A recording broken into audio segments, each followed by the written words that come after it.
Now, a small group of evacuees have briefly been allowed inside the exclusion zone around Japan's damaged Fukushima nuclear plant. For the first time, the government gave permission for short visits so people could gather belongings and check on their properties. Meanwhile, a recent map of contamination released by Japan shows high levels of radiation well outside the evacuation zone. Well, Dr. Robert Jacobs can help shed more light on all this. He's a research associate professor of nuclear history and culture at the Hiroshima Peace Institute.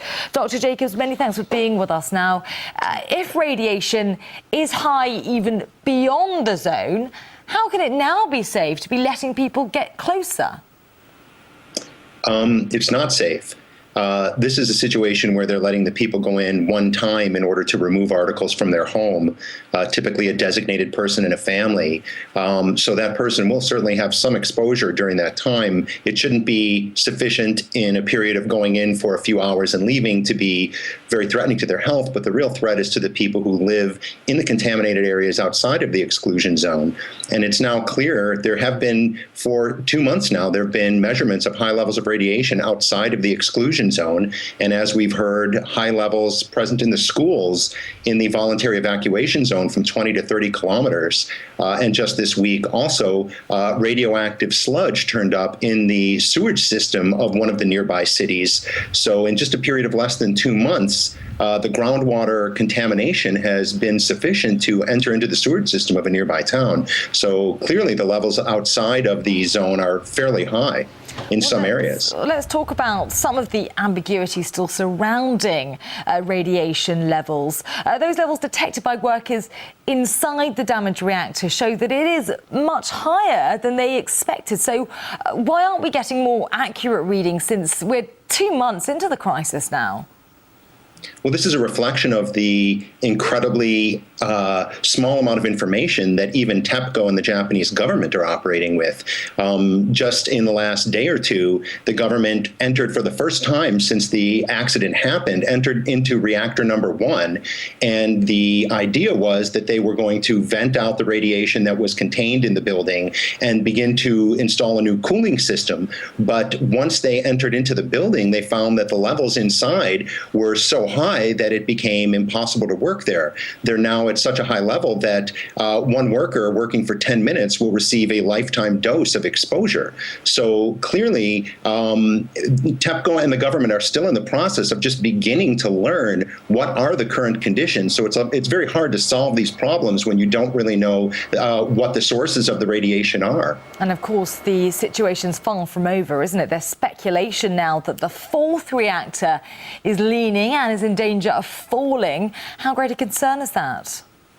It's a very, very serious concern. This began as speculation among those of us watching the incident, because on the webcam in which you can watch it, you can look at the 4 reactors, it began to be obvious that building number 4 was leaning to the right a little bit from the visual field of the webcam.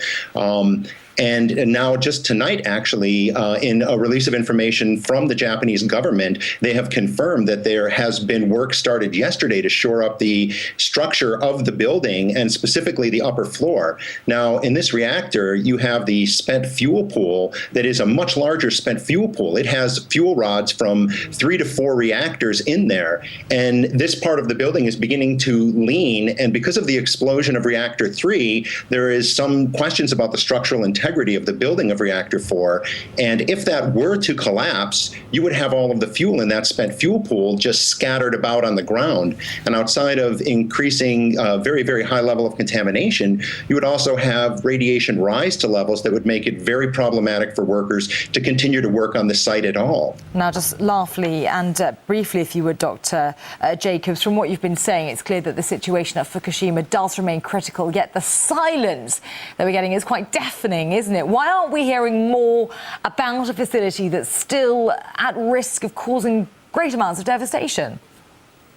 Well, in these situations, managing public opinion is as serious an operation as managing the crisis itself. What you have here in Fukushima is you have 4 reactors that are all still emitting significant amounts of radiation into the environment. So this is not a situation that has been brought under control. It is a situation in which the large releases have been largely, the explosions of the first week have been gone past, but now we just have ongoing leakage. So to continue to tell people about that leakage and to continue to provide a lot of information about that leakage will cause higher levels of distress and also the perception that neither TEPCO nor the government is in control of the situation. So it's a lot easier to just reduce the amount of information that the public has so that you're able to control the situation, at least from the point of view of public opinion, and keep people from panicking.